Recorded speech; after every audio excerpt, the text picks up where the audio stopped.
तो कहानी की शुरुआत में हम एलिस और मार्कस नाम के कपल को देखते हैं जो कि काफी इमोशनल वाले मोमेंट में रहते हैं। दरअसल मार्कस पैसे कमाने के लिए दूसरे शहर जा रहा था ताकि जब वो एक अमीर आदमी बन जाए तब वो एलिस से शादी करके उसके साथ एक अच्छी सी लाइफ बिता सके।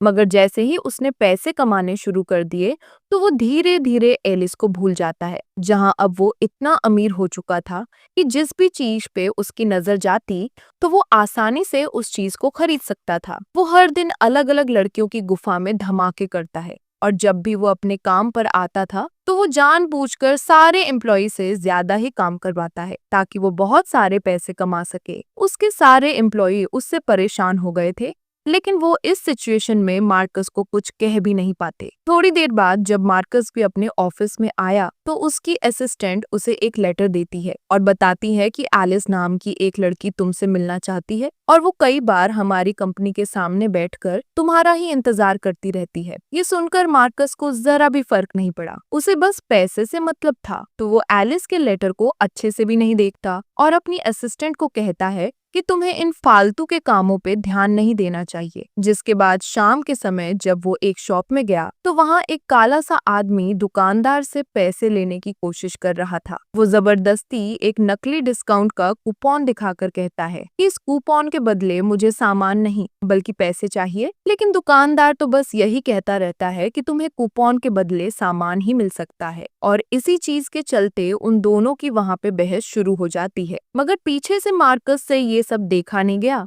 तो वो अपनी अमीरी का रौब दिखाता है, जहां वो उस कलवे आदमी को बहुत सारे पैसे देता है और कहता है कि आज के बाद किसी भी दुकानदार को परेशान मत करना। मगर जैसे ही वो घर आकर अपनी नींद पूरी करने लगा तो अचानक उसके साथ कुछ ऐसा होता है जिसके बारे में वो सोच भी नहीं सकता था। फिर अगले दिन होते ही वो एलिस के साथ सो रहा था। इतना ही नहीं, उसे पता चलता है कि वो 2 बच्चों का बाप है। ये सब देखकर तो वो पूरा हैरान हुआ। वो जल्दी से घर से बाहर निकलकर अपने महंगे वाले फ्लैट में जाने लगता है। जहां पहुंचकर जैसे ही वो अंदर जाने लगा तो सिक्योरिटी गार्ड उसे अंदर नहीं जाने देता और कहता है कि अनजान लोग अंदर नहीं जा सकते। ये सुनकर तो मार्कस को और भी गुस्सा आता है। उसे समझ नहीं आया कि मेरे साथ क्या हो रहा है। वो सिक्योरिटी वाले को बहुत बताने की कोशिश करता है कि वो इसी फ्लैट में रहता है, लेकिन इसका कोई भी फायदा नहीं हुआ, जिसके कारण मजबूरी में उसे वहां से जाना पड़ता है। इतना ही नहीं, उसके बाद वो सीधा अपने ऑफिस में आया, मगर वहां भी उसकी किस्मत बहुत बेकार होती है क्योंकि वो नोटिस करता है कि कंपनी का मालिक वो नहीं बल्कि कोई और ही है। ये देखकर तो उसके पैरों तले जमीन खिसक गई। वो सदमे में जा चुका था क्योंकि उसने अपने 2 साल इस कंपनी को बनाने में लगा दिए थे और एक ही पल में मानो किसी ने उससे सब चीजें छीन ली हों। तभी उसकी नजर उस काले आदमी पे गई जिसकी उसने कल रात पैसे देकर मदद की थी। वो आदमी बताता है कि तुम एक ट्रैप में फंस गए हो जहां तुम तब तक रहोगे जब तक तुम्हें अपनी गलती का पछतावा नहीं होता। वो बताता है कि तुम अपनी पूरी लाइफ में बस पैसे के पीछे भागे हो, जिसके चलते तुम्हारी हालत अब बदतर से बदतर होती रहेगी और तुम कुछ भी नहीं कर पाओगे। वो एक सजेशन देता है कि अगर तुम कुछ समय इसी हाल में रहोगे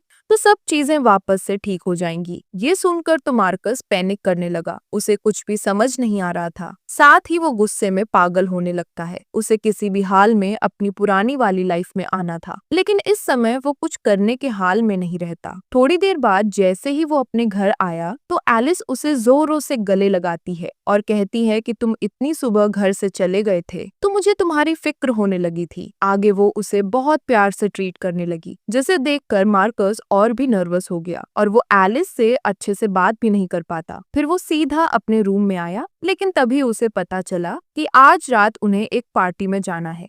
तो मार्कस जल्दी से नए कपड़े पहनकर रेडी हो जाता है, जिसके बाद वो पूरी फैमिली के साथ पार्टी में चला आया जहां वो अपने दोस्तों से भी मिलता है। लेकिन उसे कुछ भी याद नहीं होता कि उसके इतने सारे दोस्त कैसे बने। इतना ही नहीं, वो जितने लोगों से भी मिलता है वो किसी को भी नहीं जानता था। जिसके बाद जब वो वापस घर आया तो उसकी हालत बहुत बुरी होती है, इसलिए वो चुपचाप सो जाता है। अगले दिन उसका हर रोज का रूटीन होता था कि उसे अपने दोनों बच्चों को स्कूल छोड़ना है, इसलिए वो जैसे तैसे करके उन्हें पहले स्कूल के लिए रेडी करता है। मगर इसी दौरान वो अपनी बेटी से उनके स्कूल की लोकेशन पूछने लगा, क्योंकि उसे अपने पास्ट का कुछ भी याद नहीं रहता। तो उसकी बेटी उसे बड़े ही गौर से घूरने लगी, लेकिन वो ज्यादा कुछ नहीं सोचती और चुपचाप मार्कस को स्कूल की तरफ ले जाने लगती है। कुछ देर बाद मार्कस को एक और बात पता चलती है कि वो पार्ट टाइम काम करके थोड़े बहुत पैसे कमाता है। वहीं दूसरी ओर एलिस ही एक अच्छी सी जॉब करके पूरे घर का ख्याल रखती थी। घर आकर वो चिल करके टीवी देखने लगा, जहां उसकी बनाई हुई कंपनी काफी ज्यादा प्रॉफिट में चल रही थी। ये देखकर उसे खुशी और दुख दोनों होता है, क्योंकि अब वो उस कंपनी का हिस्सा नहीं था। अगले दिन वो एलिस के साथ काफी अच्छा टाइम स्पेंड करता है, मगर उनकी वहाँ बिल्कुल भी नहीं बनती। एक शॉप में आकर वो एलिस से झगड़ने लगता है, लेकिन घर जाते हुए उनकी लड़ाई प्यार में बदल जाती है। एलिस उसे पुराने दिनों को याद करवाती है, जब वो एक दूसरे को डेट कर रहे थे, और ये सब सुनकर तो खुद मार्कस भी इमोशनल हो चुका था। इसलिए घर आके वो अपने पास्ट की स्टोरी को देखने लगा कि कैसे वो एलिस के साथ एंजॉय किया करता था, जिससे कि उसकी वहीं पे आंख लग जाती है। उसके बाद अगले दिन उसे एक सरप्राइज मिलता है। एलिस उसे एक बहुत बड़ा गिफ्ट देती है और कहती है कि आज हमारी एनिवर्सरी है, तो हमें पूरे दिन सेलिब्रेट करना चाहिए। जहां मार्कस भी खुश होते हुए उसे एक रेस्टोरेंट में लाया, जहां वो दोनों बहुत सारी बातें करते हैं और खूब एंजॉय करने लगे। साथ ही वो एक रोमांटिक से गाने में डांस भी करने लगे, जिससे कि कहीं ना कहीं मार्कस को बहुत अच्छा लगता है। वो कब से अपनी पुरानी जिंदगी में वापस जाना चाहता था, लेकिन यहाँ रहकर उसे एहसास हुआ कि पैसों से सब चीजें नहीं खरीदी जा सकती, क्योंकि एलिस जितना प्यार उसे कोई भी नहीं कर सकता था। अब उसने पूरा मन बना लिया था कि वो ऐसी ही लाइफ जिएगा जहां वो अपनी फैमिली से बहुत प्यार करता है, और साथ ही वो एलिस की हर परेशानी में उसका साथ देने लगा। वो एक अच्छी सी जॉब करके ज्यादा से ज्यादा पैसे कमाने का सोचता है, ताकि वो एलिस को और भी खुश रख सके।